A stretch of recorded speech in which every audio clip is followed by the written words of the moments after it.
নমস্কার বন্ধুরা, কেমন আছেন সবাই? গল্প যেখানে সত্যি চ্যানেলের আরো একটি নতুন গল্পে আবারও আপনাদের সকলকে স্বাগত জানাই।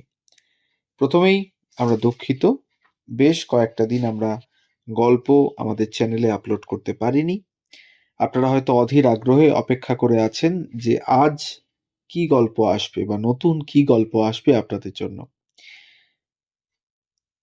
আজকে যে গল্পটা বলবো সেটা খুবই ইন্টারেস্টিং, এবং আমরা নিশ্চিত যে খুব কমজনই জানেন যার গল্প বলবো তার কথা। মার্চ মাসের একটা ঘটনা, 1938 সাল। কংগ্রেস ওয়ার্কিং কমিটির মিটিং উপলক্ষে অন্যান্য নেতৃবৃন্দের সঙ্গে গান্ধীজিও রয়েছেন কলকাতায় শরৎচন্দ্র বসুর উডবর্ন পার্কের বাড়িতে। প্রতিদিন সন্ধ্যায় বাড়ির ছাদে প্রার্থনা সভা। সঙ্গীত স্রষ্টা, শিল্পী, চিন্তাবিদ দিলীপ কুমার রায়ের যাতায়াত ছিল সেখানে। গান্ধীজি গান শোনার ইচ্ছে প্রকাশ করলে একদিন দিলীপ কুমার তার এক প্রিয় শিষ্যাকে নিয়ে গেলেন সেখানে। 17 বছরের রোগাসোগা লাজুক মেয়েটি নম্র সুরেলা কণ্ঠে শোনালো মীরার ভজন, মেরে তো গিরধার গোপাল। শুনে গান্ধীজি তো প্রায় মোহিত। সঙ্গে সঙ্গে স্বহস্তে লিখে তাকে উপাধি দিলেন নাইটিঙ্গেল অফ বেঙ্গল, বাংলার বুলবুল। এই কিশোরীর ডাকনাম ছিল হাসি, আর সে নামেই সমধিক পরিচিত ছিলেন তিনি। রেকর্ড বা অন্যত্র সব জায়গাতেই লেখা হতো কুমারী উমা বসু, আর ব্র্যাকেটে হাসি। হ্যাঁ, আজকের গল্প এই উমা বসুকে নিয়ে। শুধু বাংলা নয়, সারা ভারত জুড়েই এই সুধাকণ্ঠী সঙ্গীত শিল্পীর নাম ছড়িয়ে পড়েছিল খুব দ্রুত। অথচ মাত্র 21 বছর বয়সে দিলীপ কুমারের এই মানস কন্যার অতর্কিত প্রস্থান গানের জগৎকে বিমূঢ় করে দিয়েছিল বইকি। তার আসা পৃথিবীতে 1921-এর 22শে জানুয়ারি এবং যাওয়াও ওই একই তারিখে, অর্থাৎ 22শে জানুয়ারি সাল 1942। জন্মদিন মৃত্যুদিন দোহে একাকার। প্রসঙ্গত, দিলীপ কুমারেরও জন্মদিন 22শে জানুয়ারি। এক অভিজাত পরিবারে হাসির জন্ম। বাবা ধরণী কুমার বসু পেশায় ছিলেন স্থপতি। তাছাড়া কলকাতা কর্পোরেশন কাউন্সিলর ছিলেন। মা প্রভা বসু ছোটবেলা থেকেই হাসি গানের খুব ভক্ত, এবং একবার 8 বছর বয়সে মাসির সঙ্গে ইউনিভার্সিটি ইনস্টিটিউটে আব্দুল করিম খাঁর গান শুনতে গিয়ে হাসি তো একেবারে মোহাবিষ্ট হয়ে পড়েন, এবং গানের অমোঘ টানে লেখাপড়া বেশ খুব একটা করে ওঠা হয়নি, মানে বেশি দূর এগোয়নি যাকে বলা যেতে পারে। পরে অবশ্য এক প্রাইভেট স্কুলে ইংরেজি ভাষা শেখেন মিস বি হার্লের কাছে। প্রতিবেশী কুমুদেশ সেনের সূত্রে সেকালের নামী শিল্পী হরেন চট্টোপাধ্যায়ের কাছে সঙ্গীতে তালিম নেওয়া শুরু তার। কিছুদিনের মধ্যেই গুরু বুঝতে পারেন ছাত্রীর প্রতিভা। বেতারে ছাত্রীকে সঙ্গে করে হরেনবাবু গাইলেন অতুল প্রসাদ সেনের মেঘেরা দল বেঁধে যায়। 1932 সালের জুনে রেকর্ডও বেরিয়ে গেল। এক পিঠে হরেনবাবুর একক কণ্ঠে অতুল প্রসাদের কে তুমি বসি নদী কূলে, আর অন্য পিঠে গুরু শিষ্যার ও আকাশ বলো আমারে। হাসি এককভাবে তার প্রথম রেকর্ডে রবীন্দ্রসঙ্গীত গেয়েছিলেন দীনেন্দ্রনাথ ঠাকুরের পরিচালনায়। সেই ভালো সেই ভালো ও তোমার সুর শুনায়। 1935-এর জানুয়ারিতে প্রকাশিত এই রেকর্ড সম্পর্কে রেকর্ড তালিকায় লেখা হয়েছিল কুমারী উমা বসু আমাদের রেকর্ড জগতে নবাগতা। শীত অন্তে ফাল্গুন বনে প্রথম পিক কুজনের মতো মিঠে এর কণ্ঠস্বর, সহজ লীলায়িত স্বরভঙ্গি এর কণ্ঠের সবচেয়ে বড় প্রসাদ। রবীন্দ্রনাথের মধুর সুর মধুর বাণী দুটি গান নিয়ে এই শুভাগমন, এবং আমাদের শুভ্রসূচি শিল্পী শতদলে এর স্থান হবে অক্ষয়। এই ছিল লেখাটা। এদের এই বিশ্বাস সত্যে পরিণত হতে বেশি দেরি হয়নি। রবীন্দ্রনাথ ঠাকুরের সঙ্গে হাসির পরিচয় আগেই ঘটেছিল। হয়তো এই রেকর্ডের নেপথ্যে রবীন্দ্রনাথের ভূমিকা ছিল। বছর বয়সে দার্জিলিং বেড়াতে গিয়ে শিবনাথ শাস্ত্রীর কন্যা হেমলতা সরকারের বাড়ি নর্থ ভিউতে রবীন্দ্রনাথের সঙ্গে তাঁর দেখা হয়। হাসির গলায় এখনো গেল না আধার শুনে তাকে কোলে টেনে নিয়েছিলেন কবি। পরে হাসিকে গানও শিখিয়েছিলেন। মনে কি দ্বিধা। একজন প্রকৃত শিল্পী খুঁজছিলেন দিলীপ কুমার তার গানের জন্য। এর মধ্যেই হরেন চট্টোপাধ্যায়ের মাধ্যমে হাসির পরিচয় হয় দিলীপ কুমার রায়ের সঙ্গে। স্রেফ উমাকে গান শেখাবেন বলে পণ্ডিচেরি থেকে কলকাতায় চলে এলেন দিলীপ রায়। এমন প্রতিভার জন্য যত্ন প্রয়োজন, সঠিক রাস্তায় চলা প্রয়োজন। দিলীপ রায়ের সঙ্গে হাজির হলেন ভীষ্মদেব চট্টোপাধ্যায়ও। আর এই পুরো পরিবেশে যেন ডানা মেলালেন উমাবেশ। হয়ে উঠলেন সুরের ফিনিক্স পাখি। এমন সুন্দর মিষ্টি গলা, সেই সঙ্গে সুর তাল লয়ের এমন অসামান্য মেলবন্ধন খুব কমই দেখা যেত তখনকার দিনে।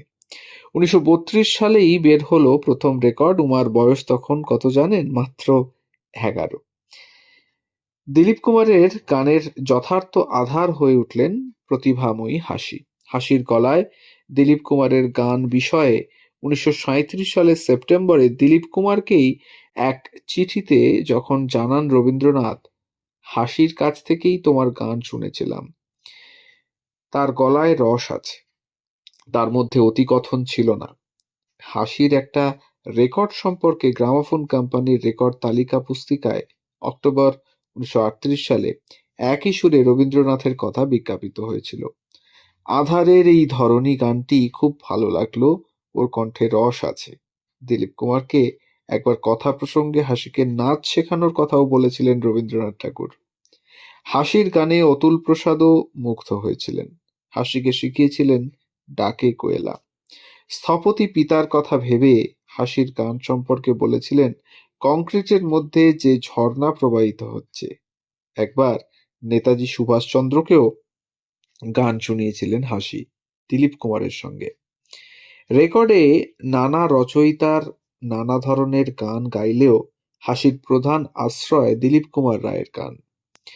সে গান কথায় সুরে ছন্দে একেবারেই অন্য গোত্রের, বিশেষত অভিনব অপ্রত্যাশিত স্বরবিন্যাসে তান অলঙ্কার প্রয়োগে দিলীপ কুমারের সুর স্বভাবতই স্বতন্ত্র।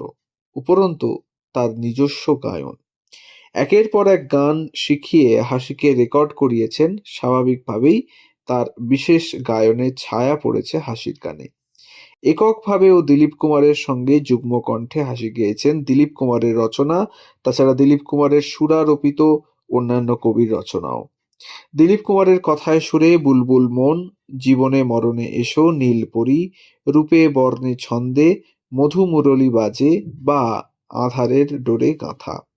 হাসির সুরেলা কণ্ঠের লালিত্যে প্রাণময় হয়ে উঠেছিল এই সমস্ত গান। একইভাবে উল্লেখযোগ্য কবি নিশিকান্তের লেখা আধারের এই ধরনী দিলীপ কুমারের তত্ত্বাবধানে তার প্রথম রেকর্ড করা গান। তব প্রণয় পুলক আর অজয় ভট্টাচার্যের ফোটে ফুল। হাসির গান সম্পর্কে দিলীপ কুমারের একান্ত অনুভব, তার মুখে আমার নানা সুর ও গান শুনে সে যে কি আনন্দ পেতাম, সত্যি মনে হতো এ ঠাকুরের করুণা। তার কিন্নরী কণ্ঠের নানা ভাব, দোলামির সর্বোপরি হৃদয়াবেগের স্পন্দন আমাকে সত্যি অভিভূত করত। সুরসাগর হিমাংশু দত্তের সুরে গাওয়া হাসির চাঁদ কহে চামেলি গো কথা সুবোধ পুরকায়স্থ ও আকাশের চাঁদ মাটির কথা সুনির্মল বসু দুটি কাব্যগীতি ছিল হৃদয় ছোঁয়া। হিমাংশু দত্তের সুরে ভজনও রেকর্ড করেন হাসি। লক্ষণীয় যে এসব গানে হাসির গায়নে দৈলিপি ধরন অনেকটাই অনুপস্থিত। কাব্যগীতি ভজনের সঙ্গে সঙ্গে গজল এবং ঠুমরিরও হাসির কণ্ঠে প্রাণ পেত। আবার জসিমউদ্দিনের কথায় সুরে গাওয়া লোকসঙ্গীত রাধা বলে ভাইরে বা জল দেখিতে একটুও বেমানান লাগতো না কিন্তু। হাসির গান শুনে আর এক স্মরণীয় শিল্পী সাহানা দেবী যথার্থই বলেছিলেন, এমন গলা বাঙালি মেয়েদের মধ্যে আমি তো আর কখনো শুনিনি, এত মিষ্টি, এত সুরেলা। শেষ দিকে হাসি উচ্চাঙ্গ সঙ্গীতে প্রথাগত তালিম পেয়েছিলেন ভীষ্মদেব চট্টোপাধ্যায়ের কাছে। তৎকালীন পণ্ডিচেরি যাওয়ার আগে সেও ঠিক করে দিয়ে যান দিলীপ কুমার। কিছুদিন ভীষ্মদেবের নিবিড় তালিমে হাসি নিজেকে আরও সমৃদ্ধ করেন, আরও পরিণত হয়ে ওঠেন। উচ্চাঙ্গ সঙ্গীত হাসির প্রাণ হয়ে ওঠে। তবে ভীষ্মদেবও পণ্ডিচেরি চলে যাওয়ায় ফের তাতে ছেদ পড়ে। ভীষ্মদেবের সঙ্গে তার অবশ্য চিঠিপত্রে যোগাযোগ ছিল। নিজেকে ভালো করে তৈরি করলেও হাসি উচ্চাঙ্গ সঙ্গীতের রেকর্ড করেননি। এটা আমাদের দুর্ভাগ্য। শেষ ২-২.৫ বছরে হাসি নানাভাবে আঘাত পেলেন। ১৯৩৯-এর জুলাই মাসে এক জলসায় যোগ দেওয়ার জন্য শিলং থেকে শিলচর যাওয়ার পথে বাস দুর্ঘটনায় মারা গেলেন বাবা ধরণী কুমার। সেই বাসে হাসির পরিবারের সঙ্গে ছিলেন দিলীপ কুমার রায়, জ্ঞানপ্রকাশ ঘোষ, পাহাড়ী সান্যাল প্রমুখ। ১ বছর বাদে টাইফয়েডে চলে গেলেন একমাত্র ভাই বাবুল। মানসিকভাবে একেবারে ভেঙে পড়লেন হাসি। শারীরিক অসুস্থতাও ছিল।